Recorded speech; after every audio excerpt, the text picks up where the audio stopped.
Welcome everybody to episode 255 of the effing title. I am Big Husky. And I'm DeNutte. And as you can see today, we got a whole different setup. Yeah. I think this might be the first podcast review. Yes. For what were they calling it? The Netflix podcast series? It was considered a podcast series, which was weird because it really isn't a podcast series. I can't remember what they were calling it. I'm wondering if there has to be a reason why they're doing it that way. I'm wondering if it's a monetization thing. Well, it might be because it's not like an audio. So like audiobooks on Spotify, you need to have a certain license to a certain membership. Would you listen on Spotify? Yes. Yeah, so you have to have a certain membership to listen to audiobooks, and then you only get 10 hours a month. Oh. So maybe that's the workaround, that everyone can just listen to it, no matter also, what. I mean, if you do audiobook, do you release the entire book at once, right? I'm assuming. Yes, because this is a weekly episodic thing. Yeah, so that has to be the workaround then for it. Was it one a week for this? Because I binged it all. Yeah, it was one a week. It was every Monday for for 6 weeks. So then this past Monday was the last one. Something like that. It was either this past Monday or 2 months ago. I forgot which one. Okay. One of the two. But yeah. So hi everybody. We as a lot of you guys know, we liked the Rebel Moon series. I would say we liked both. I think we liked the director's cut more, definitely more. Yeah. But our review was, hey, you don't need to see it. Yeah. It's a lot. Which is funny because Rob just finished the director's cut. Yeah. And Rob said that he really liked the director's cut more than the other one. But then he also said that he really liked the director's cut of part 2 more than part 1. Okay. And I'm sitting there like, yeah, I can see that because part 2 is where everything happens, right? Yeah, and it definitely felt, you got more out of it because you got more Jimmy. You got more of that kid at the beginning. I always forget his name.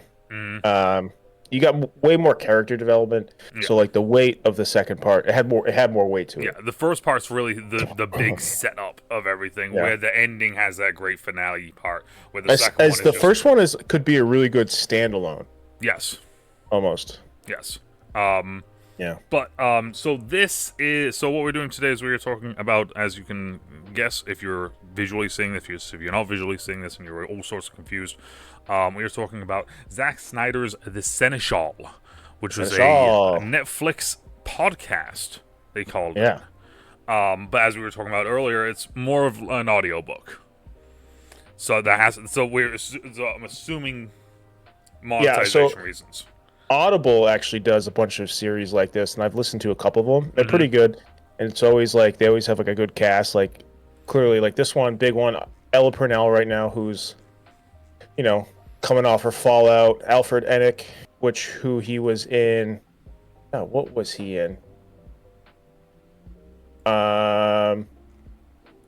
It's giving us Harry Potter. Dean Thomas. That's the big one I remember. Okay. And then we have Naveen Andrews, who big one was Lost. He was in Lost and Sense8, which was a Wachowski sisters project. Okay. Jason Isaacs, who's been in everything. He was also Lucius Malfoy. Yep, him being King Elmer in this is he was great. Incredible.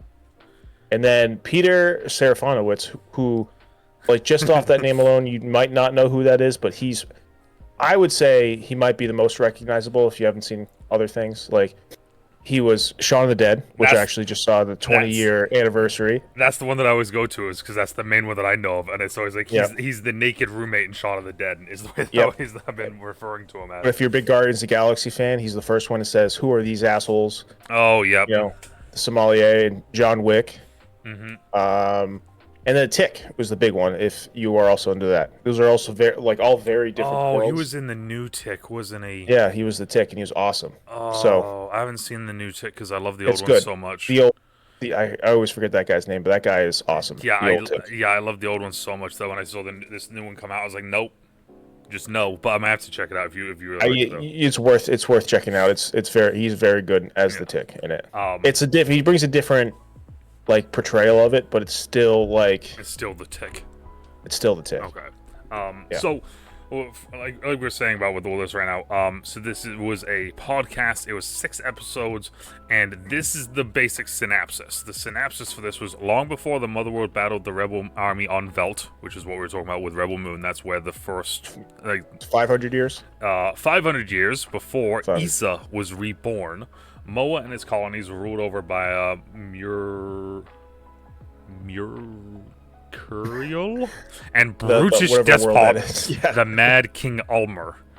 Despised by his people, but determined to hold on to power at all costs, Ulmer revives the lost prophecy of Issa as a balm for the masses. And with it, he orders a pair of renowned inventors to construct a warrior knight unlike any before. A tale of creation, ambition, faith, and betrayal. This is the story of the first Jimmy, the man who built him and the woman who gave him life.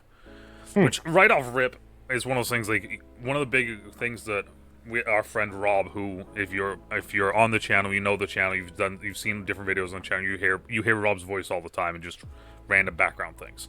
That was what Rob's big takeaway from the first ones was, like, we need more Jimmy. I need more Jimmy. I need to know about Jimmy. Which, of course, as soon as you hear Anthony Hopkins' voice coming out of this robot, and the very little that they gave you in the first ones, it's like, yes, I want to know more. Yeah, and then what's the deal with this? Why? Well, how can he kill everyone? Why does everyone hate him? What's the whole story? Like, they allude to like a war between the Jimmies and the people, and you eventually see, in the director's cut, they flesh Jimmy out a little bit more, show what he's been doing, show that he's kind of becoming more self-aware than what he already was. Which is a big part of this. Yes. So it's really kind of cool that this was the first really spin-off other than the comic, which, by the way, I have that pre-ordered. It's coming in. Okay. I wasn't sure if that came out yet. Yeah, it's about the Blood Axes. The comic is. It's about the Blood Axes. Oh, okay. Cool. Yeah. So I'm excited to get that. But this is the first side project for Rebel Moon to continue to evolve the Rebel Moon universe. And I thought it did a really good job of that. Yeah. It is stuck with the very violent, very gritty, very dark kind of. It really opens with that first episode. With the king. Yeah. Your intro to the king is him executing just a helper, like a servant, by feeding her to a boar. Yeah. As you hear it, and it's one thing I will say, like if you listen to an audiobook, this isn't like a normal one. This is like how Audible has their series with different actors. Like this is sound effects, music, different voice actors,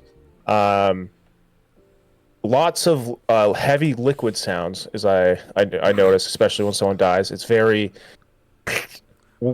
spray heavy, very, very setting the mood to an extreme. But that's also, I mean, we've talked about this before. Zach's very heavy-handed with a lot of that stuff. He's very handed with blood. Yeah, with when it comes to violence, he's very heavy-handed with showing it. Like he's going to show the violence. He's going to show. We have to let you know, if you are going to listen to this first episode, listen to it with headphones on, not all the way up. Yeah, I listened to it while I was at work, and we'll get to why that was a bad idea. That I listened to this at work at 5:30 in the morning on full blast.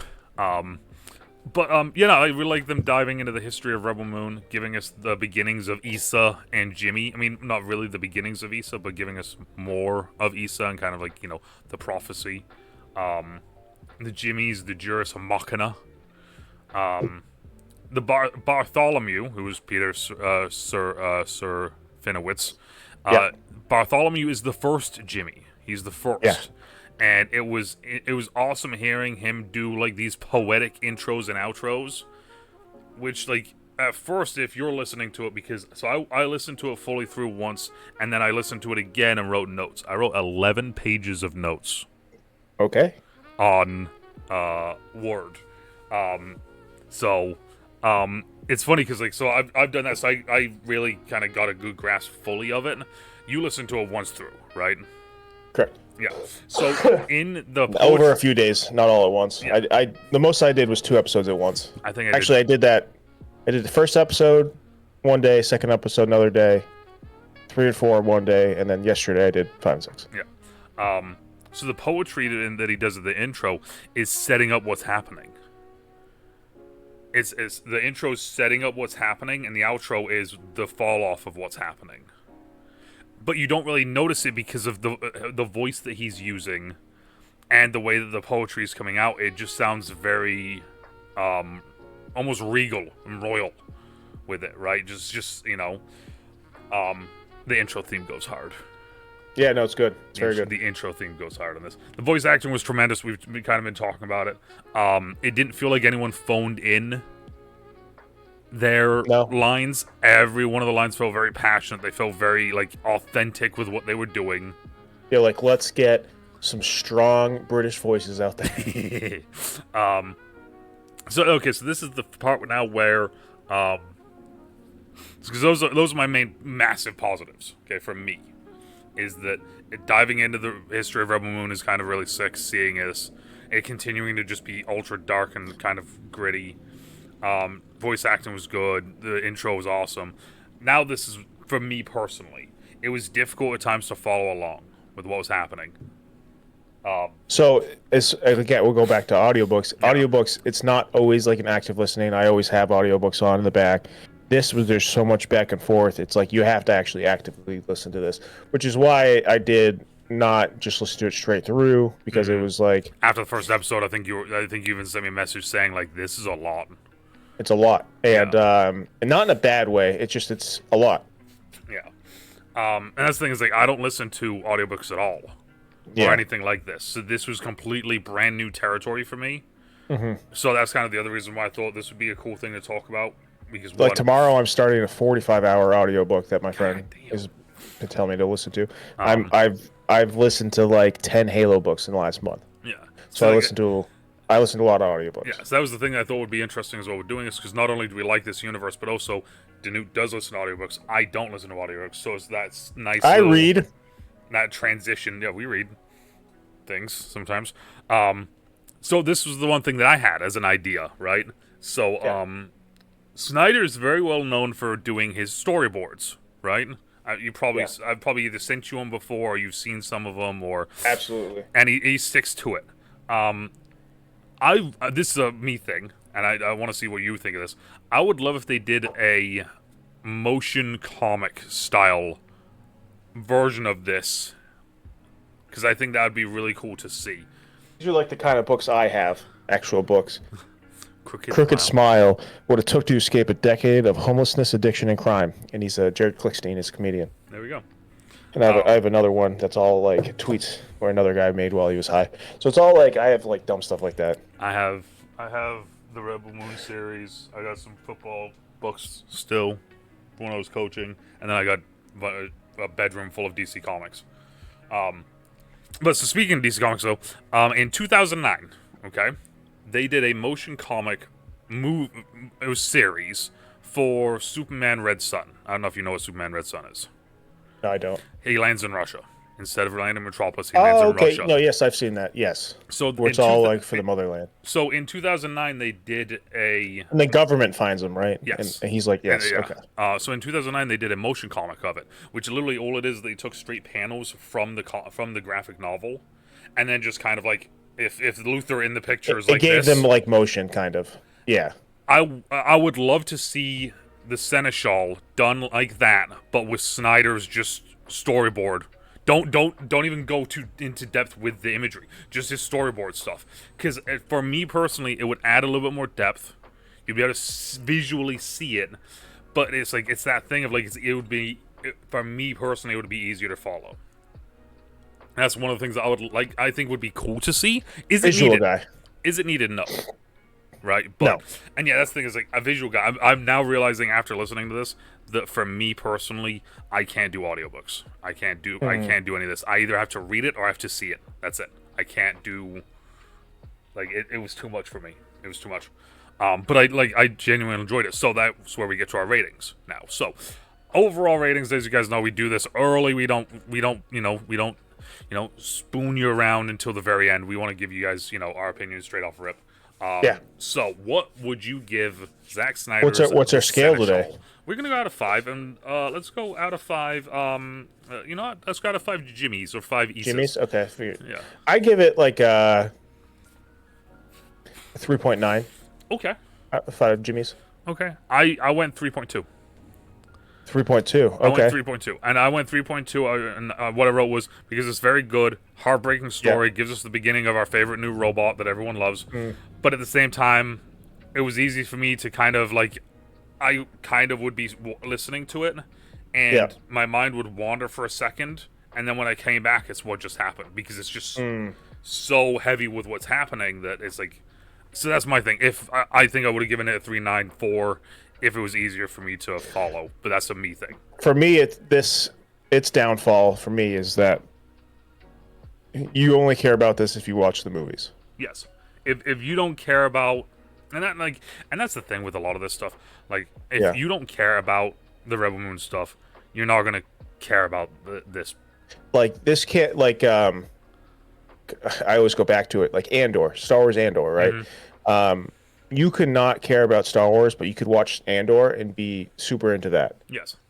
And then, but as far as like there's like a lot of Marvel standalones that are like good on their own. Like you, technically, like Spider-Man's kind of a stand on its own, even though he's in an Avenger thing, but it's a different property. It's a Sony property. So there's a couple things like Ant-Man is another kind of almost standalone. But like this doesn't really have much footing on its own. Yeah, on its own, it's just kind of it's like an introduction to it, but then at the same time, it's 500 years before. Yeah.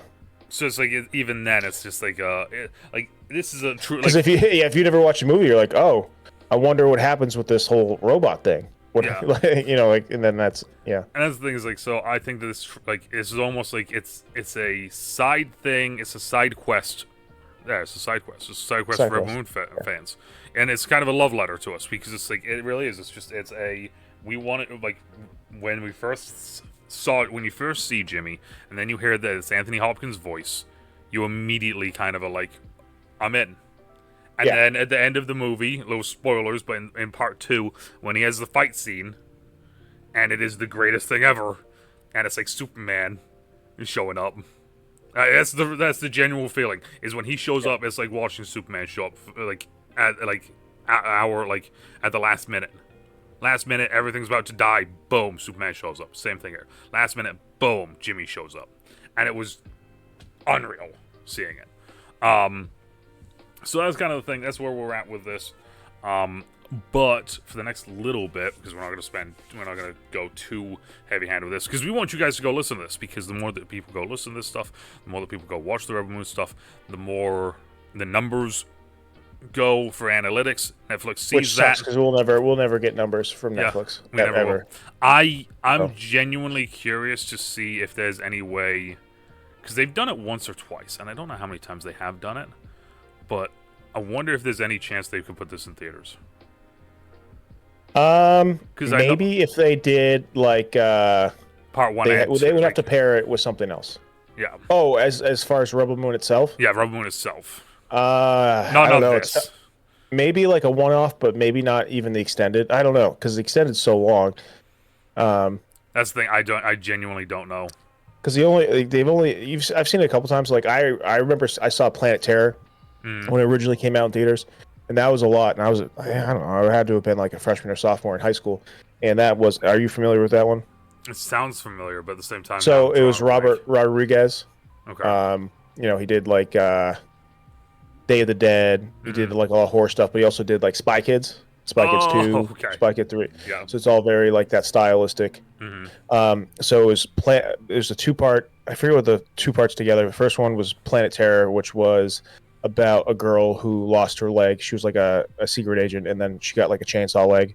It had machete. It had. Oh, okay, yeah, no, yep. The way to say it was chainsaw leg. Yep, I got. Yep. And then the second one, I think, was a Quentin Tarantino thing, if I'm not mistaken. I need to actually look that up. It's called Death Proof. Death Proof. It was directed, co-produced, and shot by Quentin Tarantino. I don't know if that counts. I think that's Grindhouse is what the series was called. Grindhouse. There we go. So it's two parts: Planet Terror and Death Proof, and it was a play on like old school. All right, whatever. We don't need to go to that, but like Death Proof was really good. Is Kurt Russell? Yeah, it's a big Kurt Russell movie.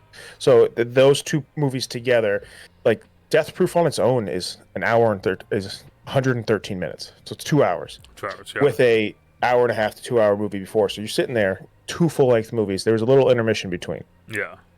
But even that, so like, if they did something like that, maybe. Because that's the only thing I like. Because like, I wonder how much that would actually run them monetarily to just for like a weekend or like a week. Yeah, do they lose money on that? Who knows, right? Or if they do a very like limited release, they do like Boston, New York, L.A., Chicago.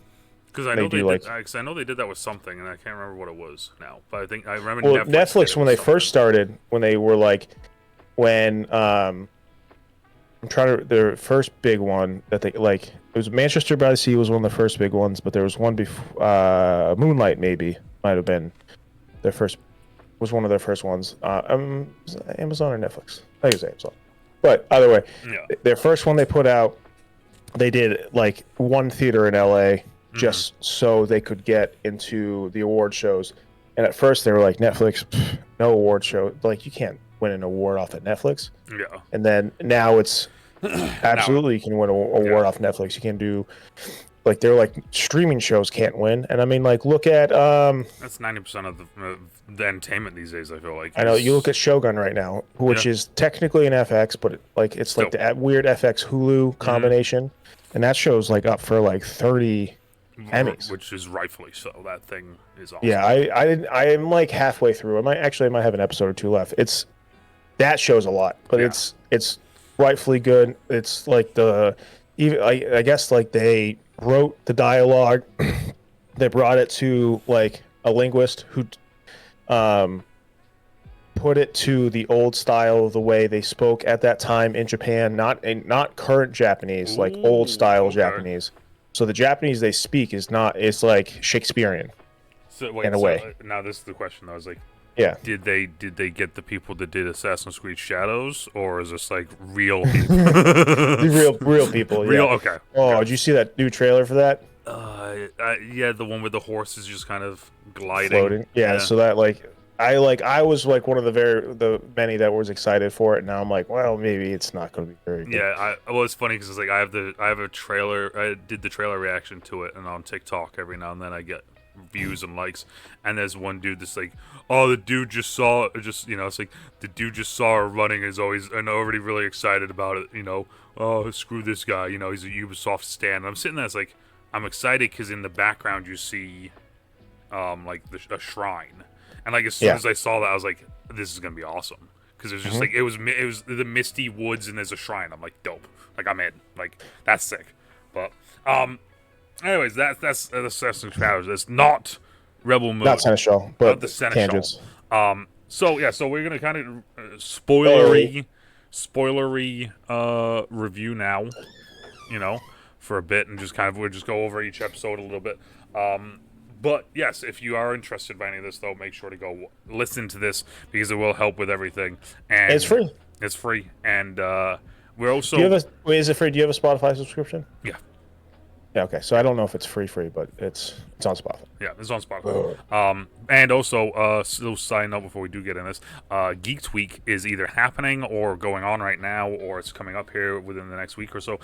But Zach is supposed to be in it, and Zach will be talking about Rebel Moon and his newest project, Twilight of the Gods, which comes out this upcoming week on Thursday. So get ready for next week, me and DeNutte potentially maybe doing another surprise episode. On Netflix? Is that Netflix too? Netflix, 8 episodes. Comes out Thursday. I'm probably going to watch all of them on Thursday. I can give it a try. I actually going to a comic convention Sunday. Ooh. From today. In Manchester. Manchester Comic Con. Manchester Comic Con. Well, Granite State Comic Con. Oh, yeah. That's intriguing. That's awesome. So the unofficial Teenage Mutant Ninja Turtles convention in the country. Really? It sure is. I guess Teenage Mutant Ninja Turtles was created in New Hampshire. Sure is. I didn't know that. I went last year, and there was a whole hall just for Teenage Mutant Ninja Turtles. That's wild. Yep. One sec. I got this. This is cool. I want to show you this. Okay. While DeNutte goes and gets something to show us, yeah, go make sure to go watch the Seneschal or listen to the Seneschal on Netflix. From Netflix on Spotify. And if you are intrigued by Rebel Moon or you are a big fan of Rebel Moon, go watch it again. Helps the analytics, helps the numbers, and we can potentially be seeing more stuff from Rebel Moon here coming up soon. I'm very excited and I want to see more from it. So I've yet to read it, but I've heard nothing but good things, which is sad. Oh, you have The Last Ronin. Oh. And I got it signed by one of the illustrators. Oh, that's awesome. Yeah, so signed, and he drew a little doodle for me because I want day one. There was no one there. It was an intro day. So he's like, hey, like, I got time. We sat there, talked to him for a little bit. My buddy and I picked up one of these. But yeah, he did just a very cool. Yeah, that's awesome. I keep staring at it like I need to read it. I've heard nothing but good things. Yeah, I've heard nothing but good things. I think we're getting a animated series. That's what we asked them about that, and they said it's in the works. We can't talk about it yet. Okay, because I was gonna say I remember seeing something about it, but I didn't know if it was animated, live action, or if it was a series or movie. But like, we're supposed to be getting something for it, which is it's Tim Waltz, Esso, and Isaac Escortez, Ben Bishop, Luis, Antonio Delgado. This one I got signed by Ben Bishop. Damn, that's awesome. Yeah. That's a cool little thing I got. So I dig it. All right, so episode one starts off with the synopsis of Adwin and Reyna are renowned throughout Saldaron for their exotic automatons. Sex bots. When they're invited to Moa to present their latest work to the Mad King Ulmer, they're wary but hopeful. This could be the ticket to a better life. But at what cost? At a big cost. Just everyone else. So Adwin and Reyna are the two main characters that we follow. I would say they're the main characters. Them and Almer, I would say, are the three main characters technically. Yeah. Adwin is the inventor. Reyna is his wife and a witch.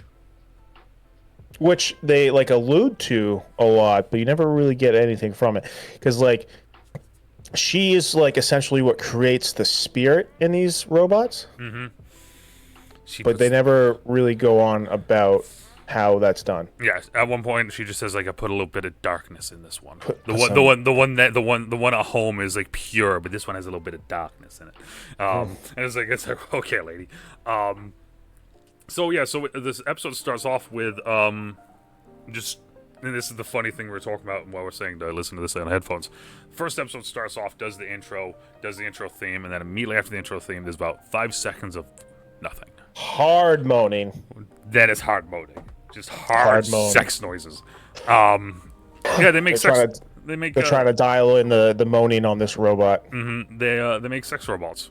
And this sex robot in particular is a copy of Reyna. Yeah, it is. It is a copy of Reyna. It sounds like Reyna. Supposedly looks like her too.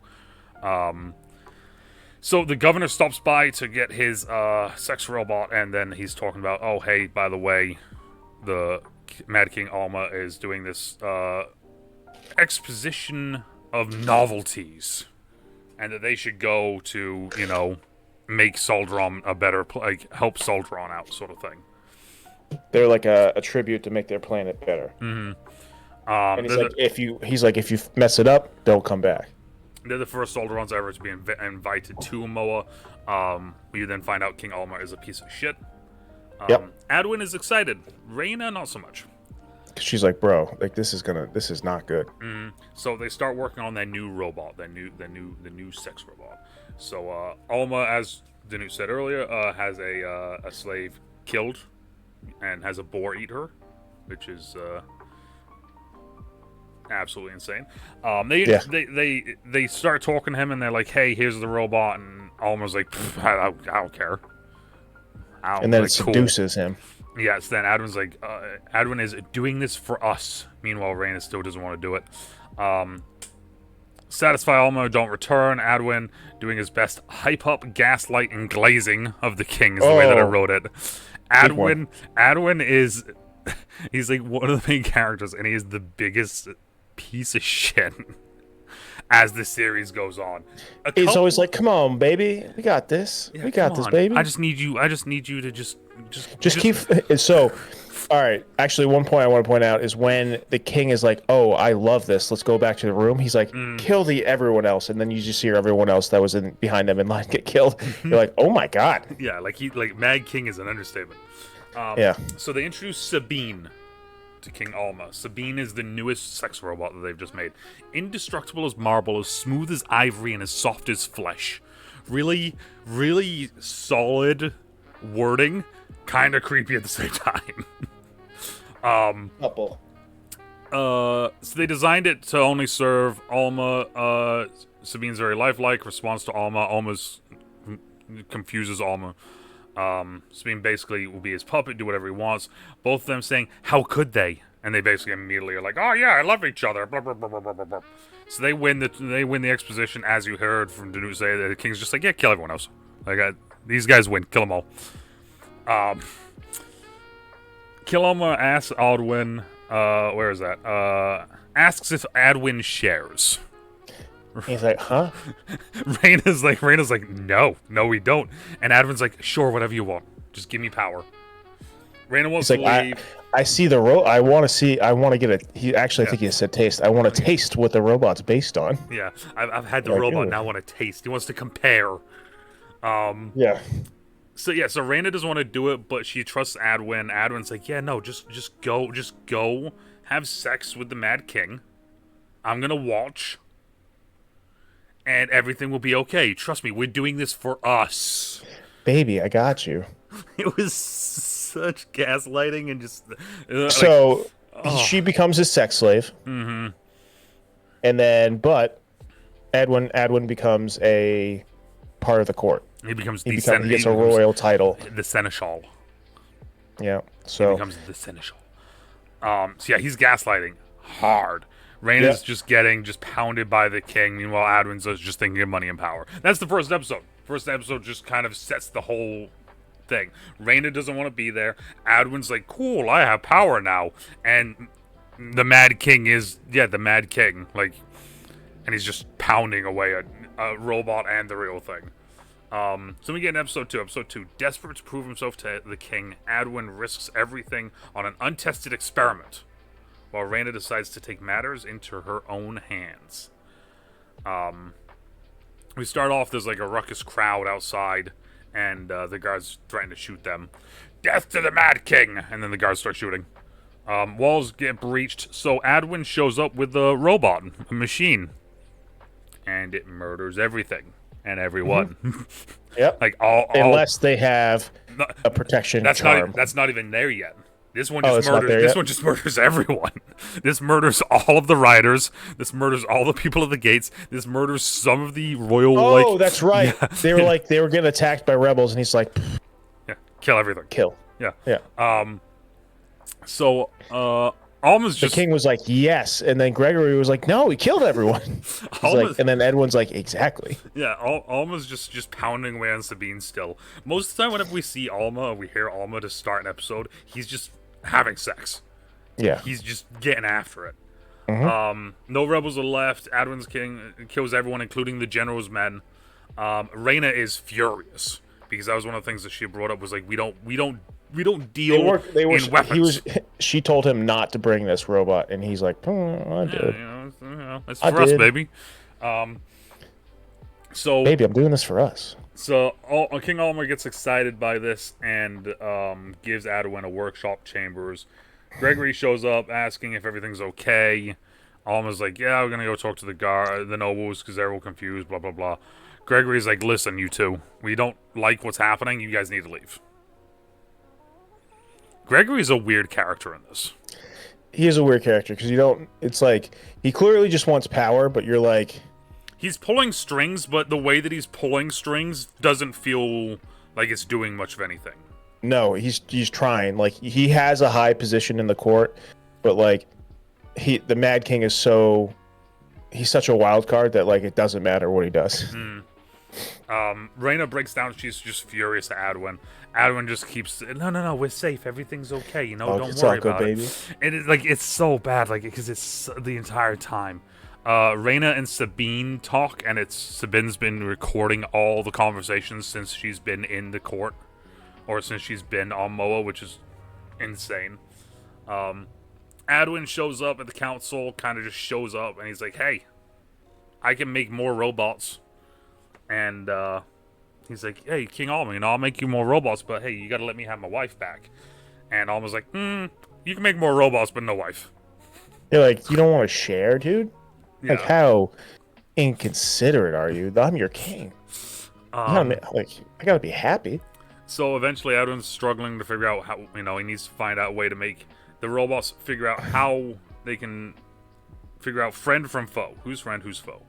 Adwin's basically just making heartless killing machines. Meanwhile, Reina's like, hey, they need to have some love. Remember why we're here with love. Yeah. So, reminds him that they need to be guards, not monsters. Eventually, they figure out a way to do it. The most loyal creature created. That's what they need to make. Adwin's still just glazing up everything and everyone. I won't let that happen. The amount of times you hear him, I won't let that happen. I promise. It's like Next rank, he let it happen. It's like, dude, come on, bro. It's all I can think is like he just kept going like surprise Pikachu face, like It's so true though. So now we're in the king is doing a live demonstration. Has all the council members there, all the nobility, and a bunch of like 30 prisoners. yeah. And Adwin's now like, future of royal protection. He sounds like a snake oil seller, from out in the old westerns. Like he sounds like that the entire anytime he's doing any sort of presenting. That's what it sounds like. Just pure salesman. So there's a sigil. So they make a sigil, which is interesting because if you remember, the Jimmies had a sigil on their chest. So I'm wondering if it's the same sort of thing. So if there's no sigil, they're a foe. If there's a sigil, there's a foe. So there's 30 prisoners there, and King Alma goes, if you can get to those gates, you're free. And then all we hear is the prisoners start running, and the Machina just kills everything and everyone. And the king is excited. He's like, "Ah, you are now the royal Seneschal." And all the other nobles are furious because there was a council, and he used to listen to the council, but Seneschal is a title that hadn't happened in thousands of years or something like that, they said. And Seneschal basically means that you are the right-hand man. You have say over everything. Like, instead of going to the council, he's of low blood, too, yes, so they're like, oh. He's not of noble blood, he's not of royal blood, so they're just that. So the Machina are placed at all the gates, soldiers are now inside. King Alma takes the sigils away from all the nobles. He takes all the noble sigils and goes, okay, hey, same deal. If you can make it to those gates, you're free. He just kills all them, just kills all the nobility that showed up from Moa. Just they're all dead. Yep. Except for Gregory. Yeah, except for Gregory, because he's Father Gregory. He's the high priest, I think. Father. So Reina obviously is furious about this. There's a double eclipse that is happening, so now there's all sorts of riots and bloodshed. And Gregory's like, "How could they're seeking solace, not violence? There's the prophecy. Princess Issa is returning." That sort of thing. And then he's finally starting to make sense. Gregory's like, okay, it's like I kind of see what Gregory's saying. It makes sense what he's saying. And Adam's just like, this dude. And then immediately after, he's like, oh yeah, that's right, faith. Yes, faith is powerful. We can use that. And it's like Adwin. It's like, oh, dude, come on, bro. So Reina and King Alma start talking about the prophecy. She's puts his hand in the fire, and she's like, oh yeah, It's like I can see the future, and you have a wife. She's pregnant. There's a child. The vision's gone. She's like, I didn't see who it was, but it's a lady. Reina is waiting for Adwin to leave Moa, but Adwin just doesn't show up, and that's how episode 2 ends. So like at this point now, we're seeing full on Adwin just genuinely just cares about power. Reina is it's heartbreaking seeing how much she's dealing with, and that King Alma really is just mad. Like what was the Mad King in Game of Thrones? Targaryen. Yeah, it's like when we heard that, but we never actually see it. Yeah. this is kind of what I'm seeing. I'm thinking, where it's just like, oh yeah, there's prisoners. Just if you can escape, Because he would just burn everyone to death. Yeah, he burn everyone, and this guy's just killing everything. It's like, all right, well, hey, these guys won the tournament. They made me happy. Kill everyone else. Yep. Episode 3. King Alma agrees to heed the prophecy and quickly enters into a royal marriage. But to whom? But who? Who is this mysterious new bride? And what does this mean for King Alma's newly installed Seneschal? So Adwin finds out, goes to find Reyna, and Sabine's like, yeah, she left. He's upset, and Reyna would do this to me after everything he's done for her. Yeah, and he's like, all right, whatever, I'll just go back to work, whatever. Yeah, see, he's working on the Juris Machina for the royal wedding, and they're talking about the wedding, and this is Princess Velda. Princess Velda. And at this point, we're like, all right, cool, Princess Velda. Like, she's wearing a veil. She raises the veil, and then Gregory and Claudius, Commander Cadius, something like that. He's only voiced a little bit, but they're talking about the prophecy and how, it's now King Alma's idea. There's a hint of mutiny as soon as you start hearing these two talk. There's the breadcrumbs of it. Adwin's yet to see the bride. Adwin guarantees that everything will be safe. Alma is now fully invested in the prophecy. The prophecy's happening. I am the father. I am the person that will bring Issa back to life. He's fully invested. But Alma's now also seeing that Adwin just wants power. So she's like, yeah, because Adwin's like, yeah, just don't worry about the prophecy. Let's just make war robots. And King Alma's like, clearly, and then you find out who the princess or the queen is, and I was like, right away, I was like, yeah, it's obviously her. Yeah, it's Reyna. Yeah, it's Reyna. So Adwin's pissed that he couldn't sway it. There's a beautiful song playing. They're getting married. It's now Queen Velda.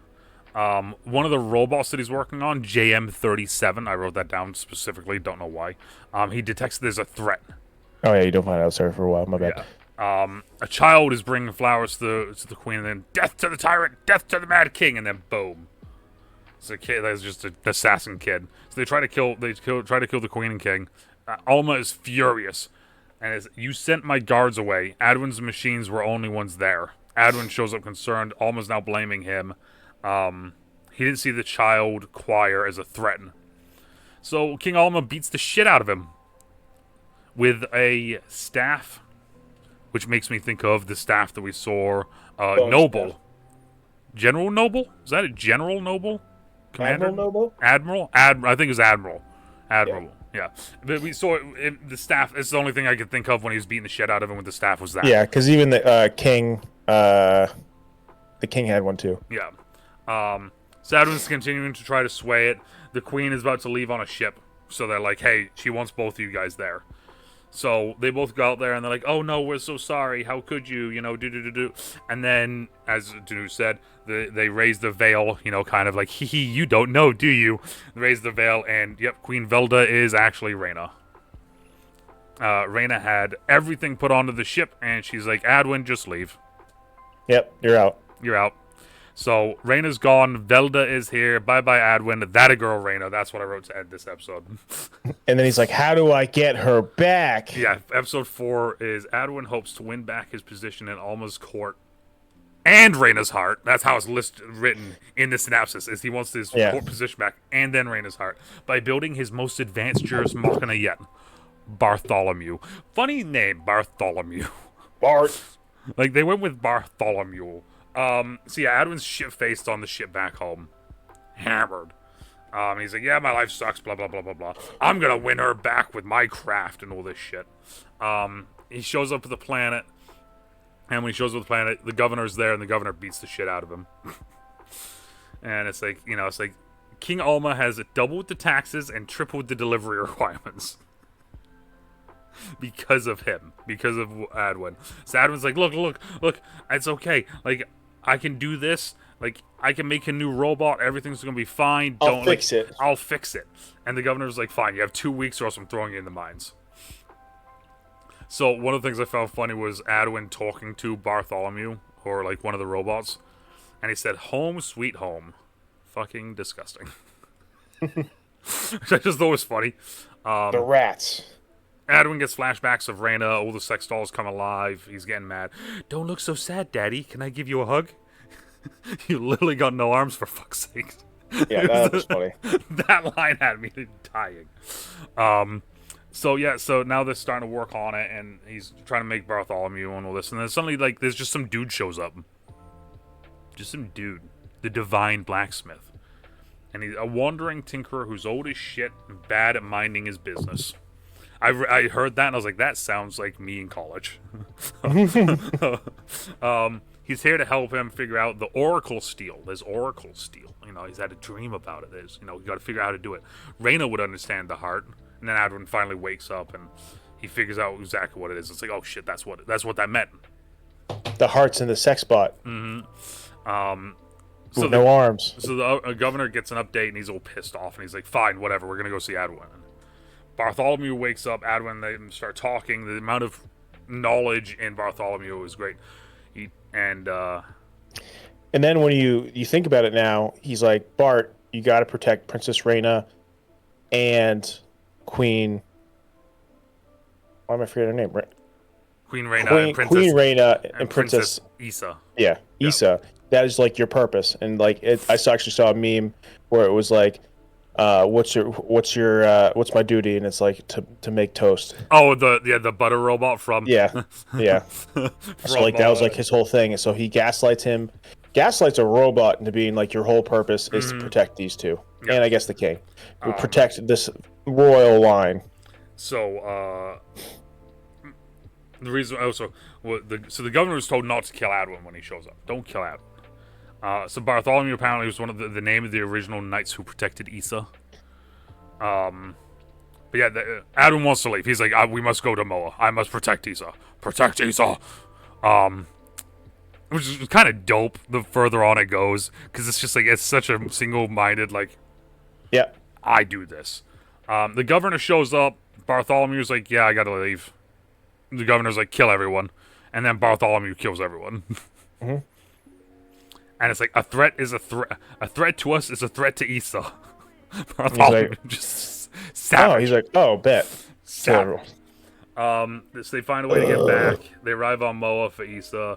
There's people fighting in the ring, and Bartholomew's like, just shows up, and he's like, King, I pledge allegiance. Like, literally just shows up, and it's just like, I pledge allegiance. Like, I'm here this for guy's Issa. back. Arrest him. What's he doing here? So then eventually, Adwin, in his glorious glazing and gaslighting, is like, oh yeah, no, like, just listen to my robot. Like, I made this for you guys. And the robot's like, Cadius is the reason why you almost died. And Cadius and him apparently betrayed you. Yeah, they're like best friends or whatever. So Cadius immediately snaps, like, how dare you do this, da-da-da. And almost like, well, if it's not wrong, then tell me it's not wrong. And he's like, how dare he do that? And it's like, fine then, why don't you guys just fight in the pit? Fight it out. Fight it out. Whoever wins is the right one. And Bartholomew just like snap. So ripped his arms off. Yes. Violent. Yeah. Reyna shows up. Adwin's crowned Seneschal again. And Bartholomew then shows, is like, oh, Reyna! Allegiance. Adwin says the name. Reyna's pissed. It's normal. Reyna's just always pissed, but it makes sense. Oh, she's not wrong. Yeah, she's not wrong. She's like, dude, I saved your life. Why are you back? And I love you, Sprite. Don't call me that. And Reyna is now pregnant with King Alma's baby and Issa. Episode 5. You got 2 more episodes left, guys. Don't worry. Almost done. 2 more. The prophecy of Issa has successfully spread throughout the realm, and with it growing horde of believers, Alma confides in Adwin his trepidation about becoming a father, and the potential threat of a baby may pose. Or the baby may pose. So now we're starting to see, like, now this is where shit really kind of kicks into high gear. I felt like. It's like, up until this point, like, we were just kind of going, and then it's just it's kind of almost felt slow until this point, and then everything just collapses. Yeah, it was setting up the pieces of everything, and then this part now is like just like pushing everything over, like, boom, here we go. Yeah. So the Adwin's talking about it. It's like, yeah, we need to do something happens, making sure something happens, something involving the queen and the baby. There's just a mass of people there for the prophecy.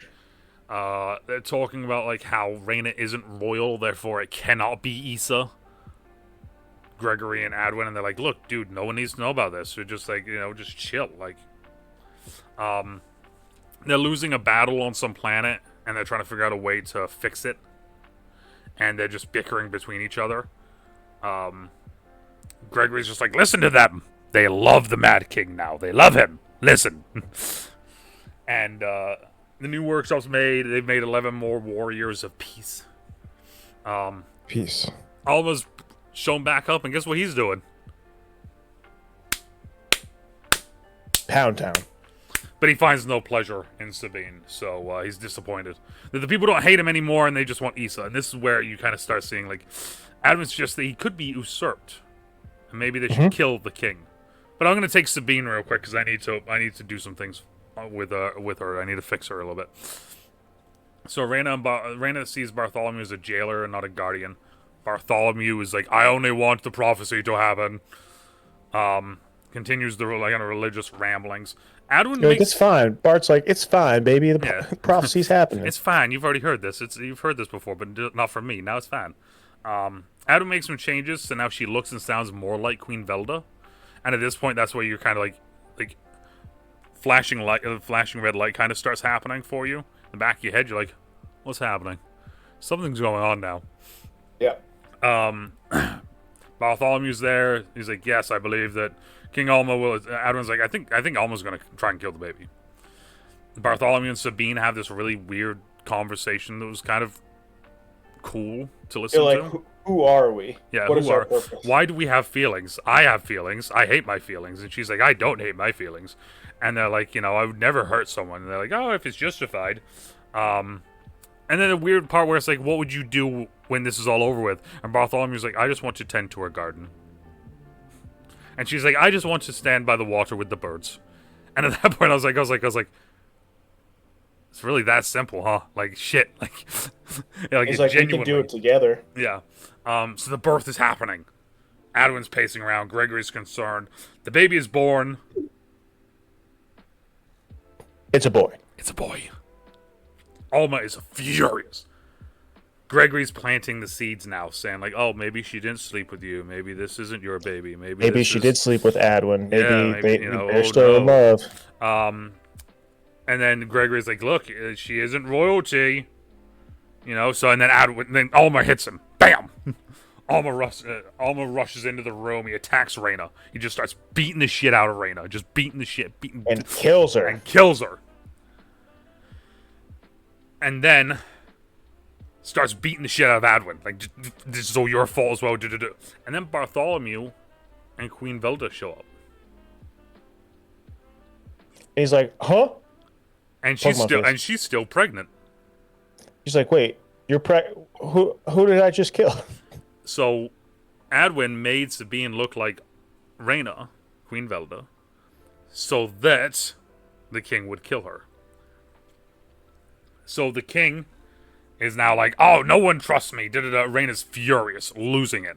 Alma's now playing the victim, like, oh no, it wasn't me, it was Adwin. Adwin talked me into doing this, and like Gregory talked me. It's never my fault. And Reyna's like, if you're gonna kill the one that looks like me, you tried killing me.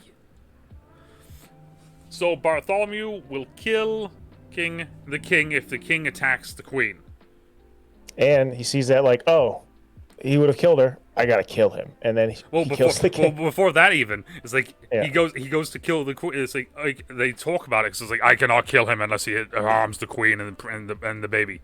So Alma's like, okay, and just starts beating the shit out of Adwin again. Reyna begs him to stop. Reyna then steps in, and the king basically like starts to like attack it. Like looks like he's about to attack her or hits her once, and then Adwin just goes and attacks the king. Like, I think he chokes him. That's what it sounded like. Like, he's choking him and then snaps his neck. King Alma's dead. End of episode 5. And it's like one of those things, it's like episode 5 ended. Like I said, I was listening to it when it came out, and I'm like in the gym freaking out. It happened very fast. Yeah. So episode 6, the final episode. Adwin and Reyna may be out of time, but Bartholomew is questioning his actions and his programming. Can Adwin convince him to help them, or will Gregory intervene? For Bartholomew, it's a decision that'll have an impact for generations to come. So now we're getting the fallout of this, and it's like, okay, now we got to make sure, everything's put away and everything's fine, and we're not having problems. Gregory shows up because Gregory got his ass beat in his church area, I guess, or in the wherever. He wasn't there when the king died, so he shows up, sees the king's dead, and he's like, okay, and they're like, look, this is what happened, do. And then the guards show up, and Gregory's like, I got this, dude, I got this, don't worry. Seize him. And they blame it all on Adwin. Yeah. And now it is Queen Rhaena, and she is now the ruler of everything. Adwin but hasn't had the baby yet. Hasn't had the baby yet. So Gregory's like, I'm not gonna let you idiots, destroy everything I've been working on for years. So Adwin's still in the jail. Bartholomew goes to visit Gregory and is like, look, like, I don't know. Like, I was supposed to protect him. Did I do the right thing? I'm just trying to protect Issa. And Gregory's like, huh.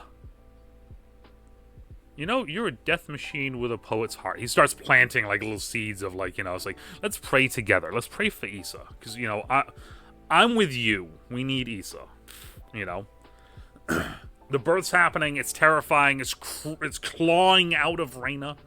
It's like clawing out of her, and then she wakes up and she's having a nightmare. That was terrifying, by the way, when that happened. That whole sequence.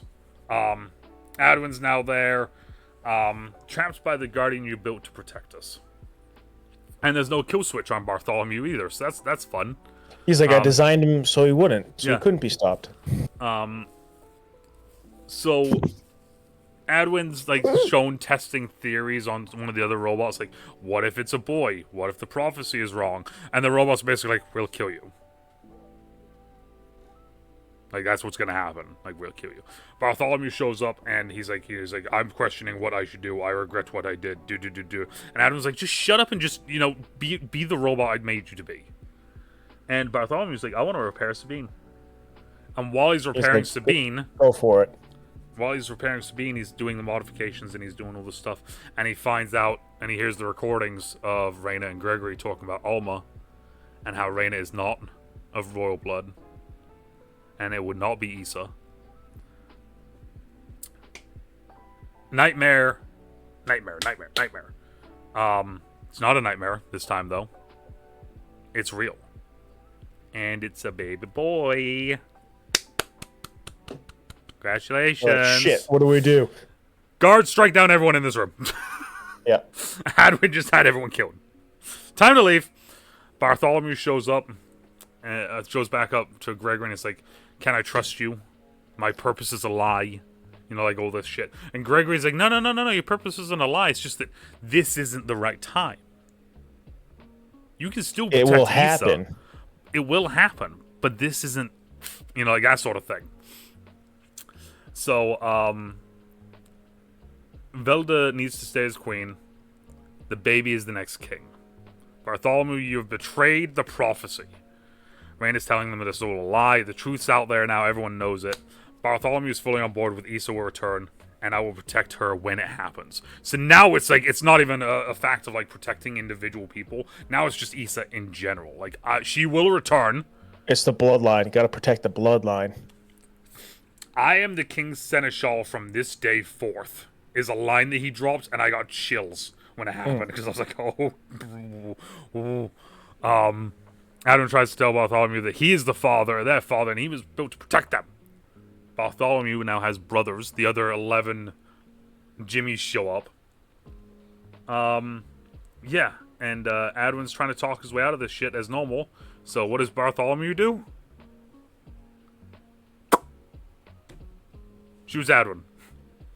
Chokes Rhaena out. For Issa! Yep, he's like, I don't care. You're trying to mess up the bloodline. I'm going to take care of the bloodline. You guys aren't part of it. The king's here. So he didn't fully choke out Rhaena. He just kind of like choked her a little bit. And then Rhaena's there and she's like, I see the light. Bang! Bartholomew was just savage at the end of it. He kills all of them. Bartholomew then has a poem about how he will make more Juris Machina, more Jimmies, and they are all for Issa. Our love is the greatest work of man. Which then follows into now, like we said, 500 years, you get to the Rebel Moon story, where the Jimmies are no longer really active because Princess Issa is dead after so many years. So they were kind of shut down, and it's like, the slain king. Oh, wait a minute. Jimmy has a line like that. I was built for a slain king and a child and a prophecy not yet fulfilled, or something like that. Oh, does he say that? He said something like that in one of the Rebel Moon movies, because I remember it from the trailer. So kind of wild that just kind of either that circles all around to this, or it circles around to the early in the movie, but still, you can take it either way. So the question is, like, are they still making Jimmys up to a certain point, or is he like one of the originals? So Bartholomew is the original. Then they make 11 more because there was 11 protectors for Issa. There were 11 Knights of Issa, or 12 Knights of Issa. Because that was one of the stories. Yeah. There was 12 original Knights. Right, so like, they made 12. Our Jimmy is just in like a normal combat unit. Are they just like, I have thousands of them at this point? I think it's just thousands of them. I think that Bartholomew just started making more of them. Mm-hmm. And then it got to a point though where like there's no because like you hear it when he's like I was built to protect Issa, and that's it. So I have no purpose right now. Yep. Make toast. Yeah, he's basically just a slave. And he's just Yes, that's all 6 episodes there. Kind of a nice little review of all of them.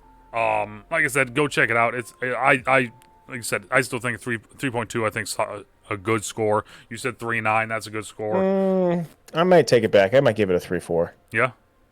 Yeah, it's thinking about it.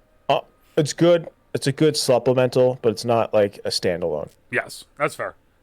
After thinking about that, it's very much if you want to know more about this universe, if you like this universe, if you are deeply invested in this, then this is a great thing to listen to. Or this is a good thing to listen to. Not great. It's a good thing to listen to. Outside of that, though,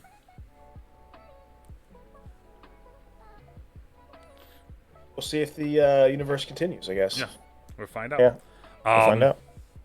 But any last thoughts or things or stuff? Tragic story for Reyna. She just was like, yeah, sucks for her. Does. For Issa. Depending on where you are, more than after even night. Stay trouble, stay safe. We talk to y'all later. Okay, bye.